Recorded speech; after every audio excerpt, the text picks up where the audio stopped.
Hitler. Ele chorou igual menininha quando eu matei ele.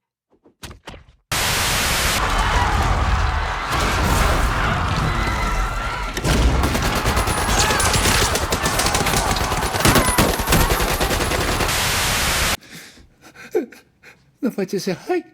Que isso? Pelos velhos tempos? Diz ai pra mim. Não. Diz ai pra mim. Não. Um pequenininho, só um pequenininho ai, por favor. Sai fora, Hitler!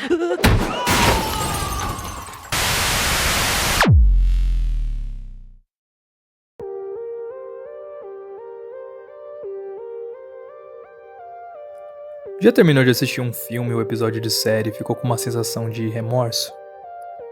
Com um estranho sentimento de familiaridade? Lembra de já ter assistido alguma obra que te deixou refletindo por horas e até dias? Que te fez questionar das vezes que viu coisa parecida? Ou pior, percebeu que talvez você mesmo já tenha feito algo do tipo? É bem provável que sim, já que a vida real não é uma tela com uma bela fotografia e trilha sonora. Não tem uma trama dedicada para te fazer entender o problema. Para você, esses momentos foram só mais um na sua vida. Segundo Aristóteles, na sua obra Poética, a tragédia tem a função de catarse, de despertar a compaixão e o medo, purificando a alma. Ele escreve sobre o homem e o seu prazer em imitar, e das críticas e efeitos que provocam a comédia e a tragédia. Da mesma forma, nesse vídeo, eu vou te mostrar como uma obra fictícia de quase 10 anos atrás reflete precisamente o mundo que vivemos hoje. Meu nome é Nobre, e bora pro vídeo.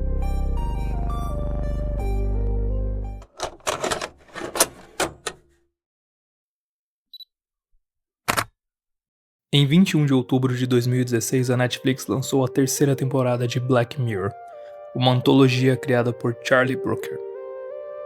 Na série, vemos as consequências da tecnologia na sociedade e no comportamento humano. Daí o nome, Black Mirror. Porque no final das contas, a tecnologia é só um espelho com nosso reflexo. E nessa temporada, tem alguns dos episódios mais famosos, como Nosedive, Shut Up and Dance, San Junipero e esse em questão, Hated in the Nation, ou Odiados pela Nação, e que infelizmente não recebe tanto destaque. No episódio acompanhamos a detetive Karen Park e sua aprendiz Blue Coulson, na investigação da morte de uma colunista apresentada logo no início do episódio, uma mulher chamada Joe Powers, que escreveu um artigo crítico sobre uma cadeirante que, num protesto, tacou fogo nela mesma. Além disso, no seu texto, a Joe Powers acusava a mulher de ter feito para chamar atenção, debatendo a ironia do seu suposto heroísmo ter queimado a pele de policiais que tiveram que apagar o fogo, e ainda traumatizado crianças de uma escola que viram a cena. Não satisfeita, na matéria ela também provoca o público, dizendo que é sempre o mesmo tipo de pessoa que defende aquilo. Os chama de esquerdistas de coração mole, guerreiros da justiça social, celebridades socialistas e os tagarelas online. E todos se unindo para apontar a cadeirante como algo semelhante a uma Joana Dark.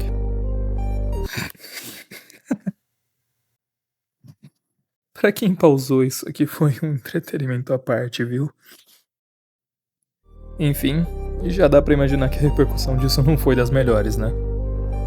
Mas o curioso mesmo é a reação das pessoas logo depois de descobrirem que a colunista foi de F. Será que alguém aí adivinha? Pois é, o mesmo que vimos recentemente com Charlie Kirk. Mas calma que tem mais. Porque no dia seguinte as detetives vão atrás de uma das pistas encontradas na cena do crime. Um bolo enviado justamente por um desses haters. Uma professora de jardim de infância. E que, junto de um fórum com outras pessoas, fizeram uma vaquinha para enviar um bolo como ofensa? Não vai comer. É um bolo. E serve pra quê? Mas pra esse povo foi muito engraçado. E quando questionada, essa professora responde com: Foi engraçado, tá bom? Eu entendo que se eu tivesse feito sozinha seria meio estranho, mas eu não sou louca. E é justamente assim que a maioria pensa. Se mais pessoas estão dentro, então tá permitido. Mas mais pra frente eu falo melhor disso.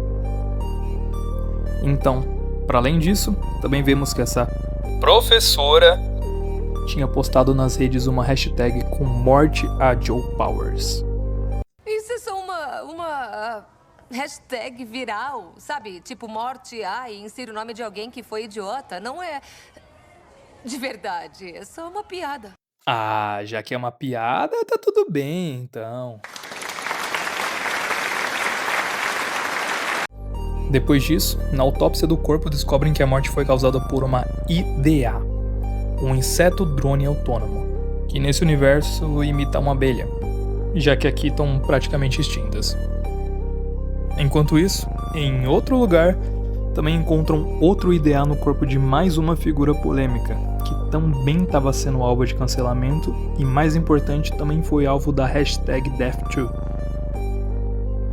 E então, é descoberto um vídeo acompanhando essa hashtag e que explica exatamente como ela funciona, que é basicamente um concurso de impopularidade.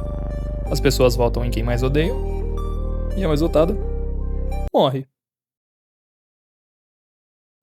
Depois disso, o que acontece é ainda mais curioso, porque com a confirmação de uma terceira morte, a internet em peso descobre sobre a hashtag. E se até aqui o episódio tem sido basicamente um reflexo da vida real, nessa próxima parte ele faz um palpite certeiro de como seria a reação das pessoas com uma enquete dessa. E numa sequência muito boa que eu até queria mostrar inteira, mas YouTube, né?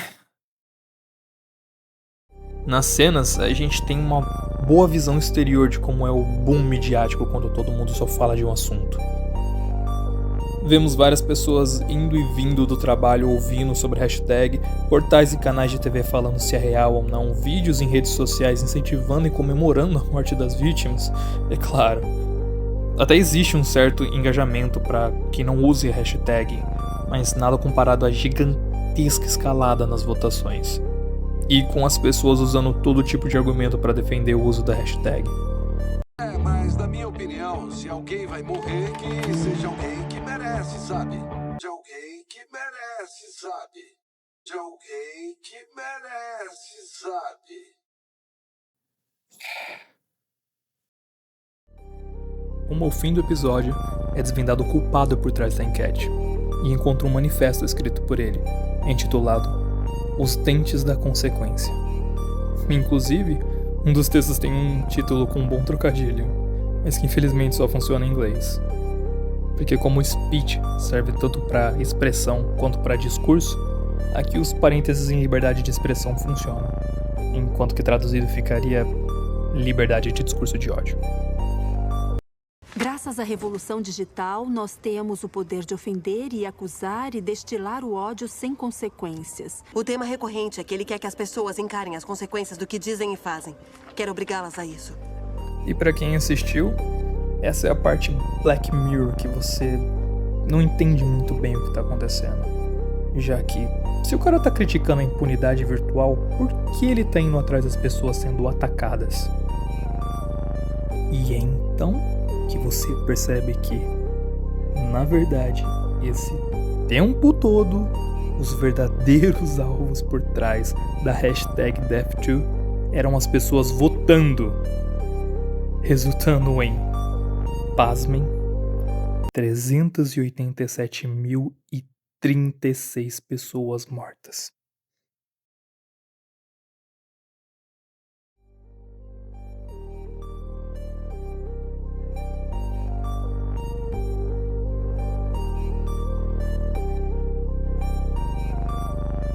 Cara, mas que saudade dessa época de Black Mirror. Era uma pedrada atrás da outra. Eu sei que eu praticamente já entreguei todo o plot principal, mas o episódio tem tantos outros temas e os vários outros paralelos que são a definição de Black Mirror. Tudo com uma ótima estrutura, trama cativante, objetiva e tensa. Então ainda assim recomendo assistir, ou reassistir, se como eu você só viu quando lançou, há quase 10 anos atrás. Cara, eu tô ficando velho. Enfim, episódio explicado. Bora refletir um pouco.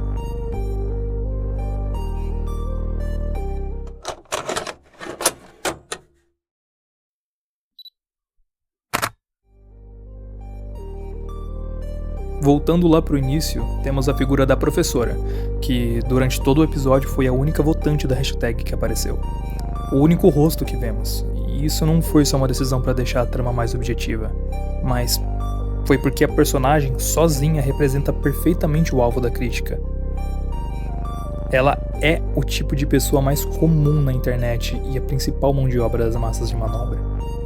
Observando a cena, não precisa nenhum grande crítico para perceber que, mesmo que ela diga e acredite que o artigo publicado fosse um monte de merda, quando é confrontada pelas detetives e precisa falar em voz alta o que aconteceu, ela fica envergonhada, gagueja e desvia o olhar, tentando se apoiar na ideia de eu não fiz sozinha. E os outros que contribuíram também vão levar bronca? Olha aqui, eu não fiz nada. Cria um tópico sobre isso. Isso porque sem o coro da internet, já não é mais tão engraçado assim. Esse, junto do distanciamento de quem é atacado, é o centro do problema aqui. Porque sem o contato direto com o alvo das ofensas, quando tudo que se vê é um rosto numa tela, faz com que ameaçar a vida de alguém seja quase banal. E assim, relativamente fácil. Quando o que você vê é só mais uma pessoa dentre as dezenas ou até centenas de rostos passando diariamente no seu feed do TikTok, Instagram, etc., fica impossível se conectar com todas elas. E por isso seu cérebro nem tenta, já que ele é programado para economizar energia a todo custo. E numa era de cortes curtos e virais, sem contexto para muito do que a gente vê, é muito fácil para o cérebro pensar: não gostei do que eu ouvi, vou resumir essa pessoa a isso e odiar ela. Como um atendente de telemarketing cansado, que te atende na maior indiferença porque ele só quer resolver logo o seu problema e passar pro próximo. Quando o seu cérebro é cada vez mais e mais bombardeado com informações e informações, rostos e mais rostos e tudo num espaço de tempo cada vez menor, fica praticamente impossível da pessoa assistindo se questionar o que ela tá vendo. E uma ótica mais reduzida só traduz menos a realidade. E é aí que voltamos pro primeiro problema. Como isso não acontece só com uma pessoa, mas com uma massa delas, se criam umas famosas bolhas. Grupos de pessoas que não vão concordar em tudo, mas que, como têm princípios parecidos, se valem disso para acreditar que se um do seu grupo não gosta de alguém, você provavelmente também não vai. Mas toda bolha, como numa colmeia, tem a sua abelha rainha, uma pessoa mais engajada que praticamente dita as opiniões do enxame. E por isso mesmo, o uso de abelhas nesse episódio não é uma coincidência, já que assim como o antagonista conduz as abelhas a fazer o que ele manda, o mesmo fazem algumas figuras de destaque na internet, usando o seu enxame para atacar quem não gosta. E essas abelhas nem mesmo se questionam, porque num enxame de outras várias fazendo exatamente o mesmo, o sentimento é de pertencimento. Se perde a autonomia do indivíduo e floresce o ímpeto, esse calor vendo que são tantos outros fazendo o mesmo, que você só pode estar certo. E você nem percebe o momento em que coloca o fundamento do grupo acima até mesmo dos fundamentos humanos, distorcendo a realidade só para caber na ideologia. Porque dentro dessa bolha ou enxame, não existe o confronto, não existe o questionamento das suas ideias. E o que sobra é mais espaço para o ódio de quem não pensa igual. Sozinho, como foi com a professora e principalmente na presença de uma pessoa que não pensa como o restante do enxame, você fica desnorteado, sem o coro dos zumbidos e percebe, mesmo que na superfície, que o que você tá dizendo talvez não seja tão absoluto assim, e quem sabe até mesmo veja como é ridículo. Por isso, o debate é importante. I got a question. Sure. What was your name again? I'm sorry. I don't think I told you. My name's Mercury. Nice to meet you. What do you hope to get out of this? Why are you here? Okay, I've been asked that question a lot. First of all, that question should not even have to be asked, but when people stop talking, really bad stuff starts. When marriages stop talking, divorce happens. When civilizations stop talking, civil war ensues. When you stop having a human connection with someone you disagree with, it becomes a lot easier to want to commit violence against that group. What we as a culture have to get back to is being able to have reasonable disagreement where violence is not an option.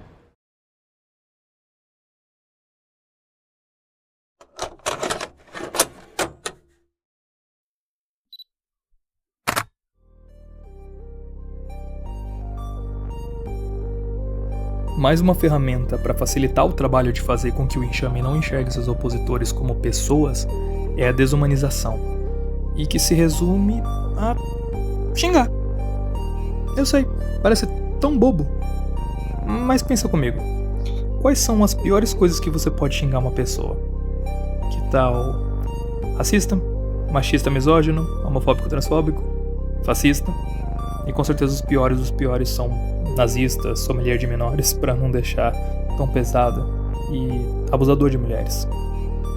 Afinal, você nunca vai querer ser associado a alguém que seja qualquer uma dessas coisas, né? E é aí que tá. Algumas pessoas vão até mais longe. Dizem que gente assim nem mesmo deveria estar viva, que são um desperdício de oxigênio e que, se deixassem de existir, seria só menos uma pessoa horrível no mundo e uma vitória para a humanidade. Eu não vou entrar em juízo de valor sobre isso. Vamos só considerar que pessoas acreditam nisso e outras pessoas, como os tontos que são, distribuem esses xingos por aí mais do que devem ter gasto em papel higiênico na pandemia. Acusam dos crimes mais horríveis como se não fosse nada. E aí eu volto pro episódio de novo, pra entrevista em que essa mulher diz: as pessoas sabem que elas podem participar porque ninguém vai saber se elas participaram ou não. E justamente por saber disso, a hashtag juntou quase 400 mil pessoas. Se a gente traz isso pra realidade, mas ao invés do anonimato trocarmos pela sensação de impunidade, acha mesmo que dentre essa massa gigantesca não existe uma chance de um decidir realizar o desejo dos outros milhares? E quando isso acontecer, vai me dizer que a culpa é única e exclusiva de quem puxou o gatilho? Não. Todas as pessoas puxaram juntas o gatilho. Ah, mas se você tá falando do Charlie Kirk, agora você exagerou, hein? Não tinha quase 400 mil pessoas pedindo a morte dele. Pois bem, realmente não. Mas tinha muito mais do que isso chamando ele de homofóbico, transfóbico, racista, machista, misógino, fascista, nazista e com certeza mais um caralho de outras coisas. Para os desavisados que seguiam pela impressão, seja quem tá fora da internet ou os que estão com a ótica limitada de tanto ficar scrollando, para alguém influenciável ou um doido, para essas pessoas acreditarem que ele era a reencarnação de Hitler, é a coisa mais fácil do mundo.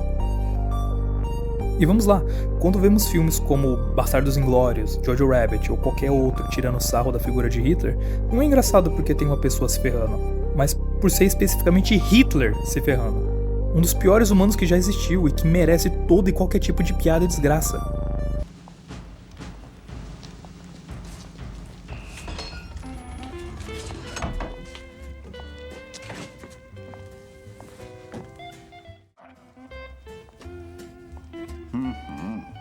Isso é sério.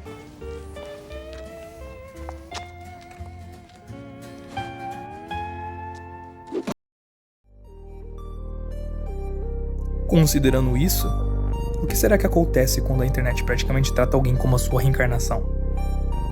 Qual é o sentimento que gera nas pessoas que ouvem isso? E quem não iria querer acabar com uma figura dessas? Acabar com o mal da sua geração? Ser o herói que vai ouvir? Cara, você matou o Hitler.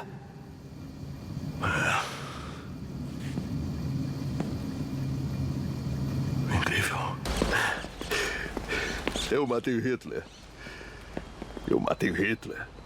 Eu matei Hitler. Tenho direito à birita de graça pro resto da vida. Vou mandar até fazer camiseta. Ah. E fizeram.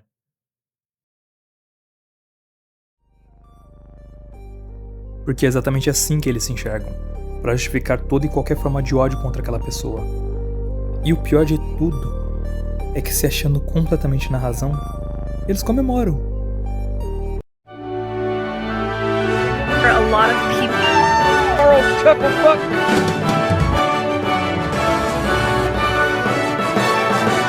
Charlie Kirk is dead! They shot him in the neck, he's fucking dead, yo! Isn't that beautiful? Rest in peace, Charlie. I've never been happier. I don't waste good beer on little bitches. Rest in peace, bozo! I could not be happier. Janet, go. Go. E tem BR também.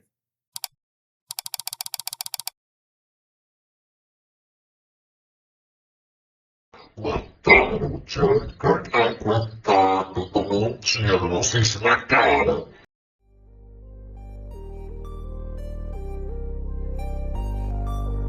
Agora que já passou um tempo desde a tragédia, e com isso os calores também, vamos lá. Me responde se isso estimula ou não outro maluco a ir lá e fazer o mesmo. Sabendo que ele vai ser elogiado, abraçado e até mesmo glorificado. Quando uma coisa dessas acontece e essas pessoas dizem que X ou Y devia ser o próximo, vai me dizer que não tem nenhum fator causal aqui? E sou só eu ou isso parece bastante com uma inquisição? Com uma caça às bruxas mesmo, sabe? Afinal, como naquela época qualquer mal olhado era motivo de acusação por bruxaria, evocando o medo e ódio das pessoas para queimar o inimigo na fogueira, hoje o mesmo se faz ao chamar as pessoas de nazi, fascista, etc. Sem contar, é claro, o espantalho da extrema-direita. É como qualquer historiador diz, a história se repete. A guerra acabou. Entraremos naquele período tranquilo em que todos concordarão em não repetir os horrores. Claro, nós somos seres idiotas com problemas de memória e um grande dom para a autodestruição. And let me just say this. I'm surprised that y'all didn't get rid of him sooner. And I'm surprised that you guys aren't getting rid of more people. Like, don't stop with him. Don't let him be the end dog. Get rid of them all. And the ones that are above him. Your mayor.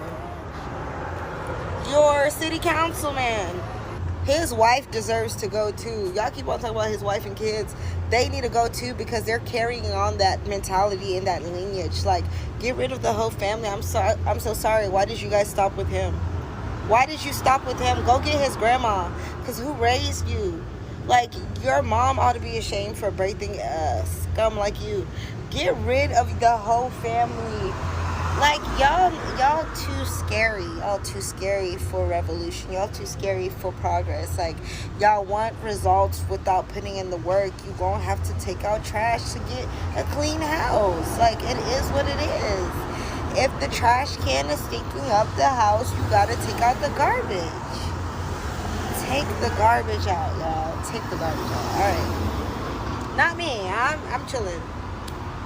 I'm chilling. Y'all too scary. Y'all too scary for revolution. Y'all too scary for progress. Tá que pariu, que sociedade doente, cara. Claramente é uma pessoa sentada num ponto de ônibus esperando ou pra voltar pra casa ou pra ir trabalhar. Olha a insanidade disso, velho. Se você compartilha de alguma das ideias do Charlie Kirk, pode ser que tenha uma pessoa sentada do seu lado que deseja a sua morte. Não só isso, de toda a sua família, os seus avós, pais e filhos. E aí eu vou ter que repetir a minha pergunta. Foi só o Tyler Robinson que puxou esse gatilho ou foram todos os democratas que em alguma instância já desejaram pela morte do Charlie Kirk? E que tal as pessoas chamando ele de nomes tão horríveis que fez outras pessoas acreditarem que o mundo seria melhor sem ele? Então, de quem é a culpa? A resposta é de todos eles. Todos eles são culpados. Todos juntos puxaram esse gatilho.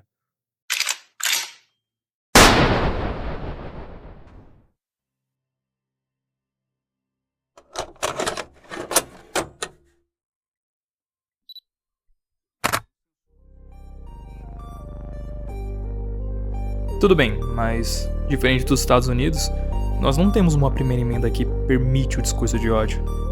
Na verdade, temos diversas leis que proíbem a apologia ao crime, no caso, matar alguém, crimes de discriminação racial, religiosa, homofobia, lei contra a divulgação do nazismo e contra a falsa acusação desses crimes também.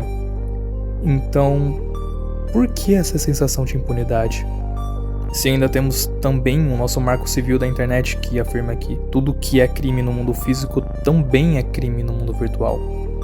Então, por que mesmo aqui as pessoas se sentem tão à vontade para fazer tudo isso? A boa notícia é que existe uma resposta: a falta de fiscalização online. Já a má notícia é que infelizmente ela não tem uma solução simples.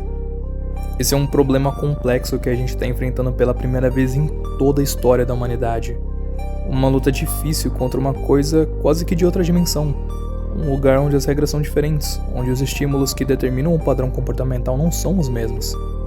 Porque, diferente do plano físico, não dá pra contar com as normas não escritas aprendidas através do convívio social. Porque aqui, ninguém interage mais diretamente com ninguém. Não tem o incentivo do exercício da empatia, do confronto de ideias e da saída da zona de conforto. Não. No mundo virtual, qualquer constrangimento, e por menor que seja, pode ser calado com uma simples ação. Um bloqueio. Aqui é tudo muito confortável. E faz sentido que seja, já que o portal que usamos para acessar esse mundo é o mesmo que guarda tantas informações privadas e íntimas nossas. Um portal que sabe tudo sobre nós, muitas vezes até mais que as pessoas mais próximas. Assim, se faz parecer que tudo que vem dele não tem peso real, já que tudo a partir dele foi projetado para te agradar e tirar o seu estado de alerta. Você sabe o que as pessoas escondem aqui? Planos, ameaças de morte, pedofilia. Eu sou velho bastante para me lembrar de quando eles andavam com essas coisas, só dentro da cabeça. Esses aparelhos são a sua casa nesse mundo virtual, e que te mantém seguro mesmo quando você resolve gritar com as outras pessoas. Você tem o bônus de poder tirar do peito tudo que te irrita, mas sem o ônus de ouvir de volta ou ter que responder pelos seus ataques. Tal qual um cachorro latindo pra alguém do outro lado do portão. Porque a gente sabe que se abrisse a porta, ficaria manso rapidinho. As pessoas tendem a buscar respostas fáceis, mas não tem nenhuma aqui. Porque a fiscalização desses problemas não pode ser simplesmente entregue às empresas que majoritariamente visam lucro ou diretamente ao governo, que poderia utilizar de uma ferramenta de controle dessas para institucionalizar a censura. Eu sei que a gente cresce achando que já pegou tudo pronto, que as grandes eras da humanidade já foram e que não sobrou muito para nossa geração contribuir. Mas isso não é verdade. O mundo todo está finalmente começando a enxergar as primeiras grandes consequências da reclusão social causada pela internet. Ninguém, nem mesmo os países mais desenvolvidos, tem a solução definitiva para resolver esses problemas. Não é porque já estamos nos 30 e tantos anos desde o início da internet que perdemos o bonde. Não, ele tá andando, mas ainda tá perto. A nossa história é dividida em períodos de pelo menos algumas centenas de anos. E nesse escopo, 30 é um grande de um nada. Me chame de doido, se quiser, mas eu de verdade acredito que estamos no início do que futuramente vai ser chamado de a Idade Digital. E se você quer fazer parte disso, mas fazer parte de verdade, não dá pra ficar só cobrando os nossos líderes no modo automático, só questionando por questionar, chamando de corruptos pelo simples hábito de achar que todo político é corrupto, e no final das contas não tem o que fazer. Não, a gente precisa tomar vergonha na cara e usar desse mesmo aparelho que tanto facilita a nossa vida para verdadeiramente acompanhar e entender o que está acontecendo no país. E não a cada 2 ou 4 anos, não a cada pauta quente do ano, e não a cada corte viral sobre uma das PECs ou projeto do governo sendo criada para ferrar a gente. O Congresso pode até não abrir de final de semana, hahaha, mas no restante dela eles estão lá, debatendo e aprovando várias propostas. E se você não vai acompanhar, pelo menos escolhe bem as pessoas que vai colocar lá. Fuja do populismo barato e dê preferência para quem, mesmo contra os calores da população, dá a cara a tapa para defender e praticar o que acredita.